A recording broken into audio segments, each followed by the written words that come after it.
Je, umewahi kujiuliza kwa nini ghafla maisha yako yalianza kuharibika baada ya siku chache za sherehe yako ya ndoa?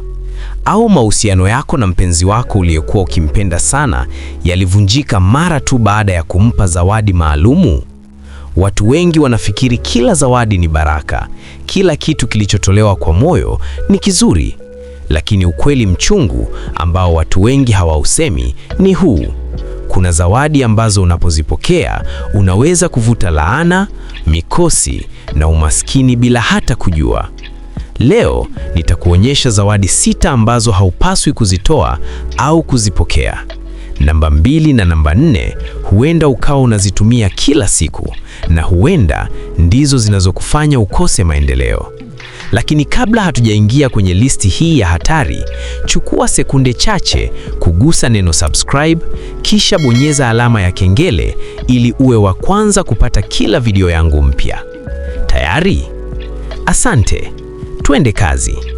Namba 1 ni vitu vyenye ncha kali kama visu au mikasi. Hii ni pamoja na seti za visu vya jikoni, mikasi au hata visu vya mifukoni. Kiroho na kisaikolojia, ncha kali inawakilisha kukata. Unapopokea kisu kutoka kwa rafiki yako au mpenzi wako, imani za kale zinasema unapokea nishati ya kukata mahusiano. Hii ni alama ya kutenganisha mahusiano. Suluhisho ni kama umeshapokea seti ya visu na hutaki kuikataa, mpe pesa kidogo mhusika. Hii inabadilisha zawadi kuwa mahusiano na nguvu ya kukata mahusiano inavunjika. Namba 2 ni leso au handkerchiefs. Leso au handkerchief ni kitu ambacho wengi hupokea bila kuzingatia maana yake. Kiroho, imani za kale zinasema kwamba kupokea leso kutoka kwa mtu mwingine kunaweza kuvuta huzuni, majonzi au maumivu. Kwa mfano, mtu akikuletea leso kwenye sherehe au siku yako muhimu, kisaikolojia inaashiria kuvunja kinga ya ndani na kuvua nguvu ya furaha. Suluhisho ni kama umepokea leso na hauwezi kuikataa, unaweza kufanya kitendo rahisi cha kugeuza zawadi hiyo kuwa kitu chako mwenyewe kwa kulipia kidogo kama ishara ya mauziano. Hii inabadilisha nguvu ya kutoka kuvuta huzuni na kuwa kitu cha kawaida.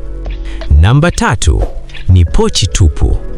Pochi tupu ni ishara ya ukosefu. Kiroho, imani za kale zinasema kwamba kupokea pochi tupu kunavuta umaskini au upungufu wa mali. Hata kama ni zawadi ndogo, pochi ambayo ndani ni tupu inaashiria hakuna na huleta nishati hasi. Suluhisho ni hili: wakati unapopokea pochi tupu, hakikisha unaweka kitu ndani yake, hata kidogo, kama sarafu, kadi au kitu kidogo chenye thamani. Kwa kufanya hivyo, unaonyesha kwamba pochi hiyo inafanya kazi kama ishara ya wingi na haitabaki kuwa tupu.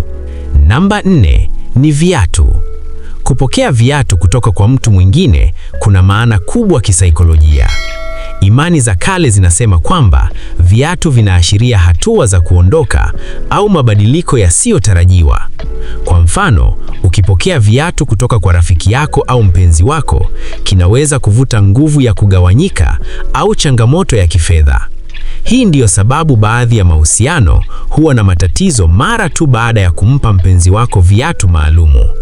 Suluhisho ni kama umeshapokea viatu, unaweza kufanya zawadi hiyo kuwa yako kwa kuongeza kitu chako, kama kuvibadilisha rangi au kuongeza kifaa kidogo ndani ya boksi la zawadi.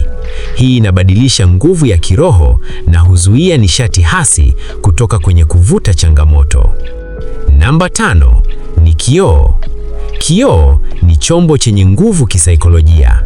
Kupokea kioo kutoka kwa mtu mwingine kunaweza kuvuta misukosuko, huzuni au bahati mbaya. Kwa mfano, kioo cha chumba cha wageni kinaweza kuashiria kuingizwa kwa nishati za wengine ambazo haziwezi kudhibitiwa. Hii inaweza kuathiri maisha yako kwa namna ya kufadhaika, misukosuko ya kifamilia au hata matatizo ya kifedha. Suluhisho ni ikiwa umepokea kioo kama zawadi, hakikisha unaweka kioo hicho mahali salama na fikiria kukisafisha kabla ya kukitumia. Unaweza pia kukirudisha au kufanya mauziano kidogo kama ishara ya kudhibiti nishati. Namba 6 ni mwambuli.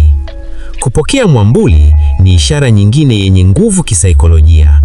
Imani za kale zinasema kwamba unapopokea mwambuli kutoka kwa mtu mwingine, kunaweza kuvuta mvua ya shida, changamoto zisizotarajiwa au misukosuko ya maisha. Mwambuli unamaanisha kufunika au kulindwa, lakini unapopewa na mtu mwingine, kuna uwezekano wa kuvutwa kwa nishati hasi zisizotarajiwa. Suluhisho ni kama umepokea mwambuli, hakikisha unautumia mara moja au kuutumia kwa nia nzuri. Pia unaweza kufanya kitendo cha mauziano kidogo na mtu aliyeleta zawadi hiyo ili kuondoa uwezekano wa kuvuta nishati hasi. Kumbuka kuwa sio kila zawadi ni baraka. Baadhi huleta laana, mikosi au maskini kwenye akili na maisha yako. Uchague vizuri unachoruhusu kuingia mikononi mwako, na utawala wa maisha yako uko mikononi mwako. Kwa hivyo, kabla ya kukubali zawadi yoyote, tafakari: je, hii inakuinua au inakukataa? Je, ina historia ya huzuni au shida? Ikiwa nimeipokea tayari, ninawezaje kubadilisha nguvu yake? Kama umefika mpaka hapa, basi usiache kulike, kucomment na kushare video hii mara nyingi uwezavyo.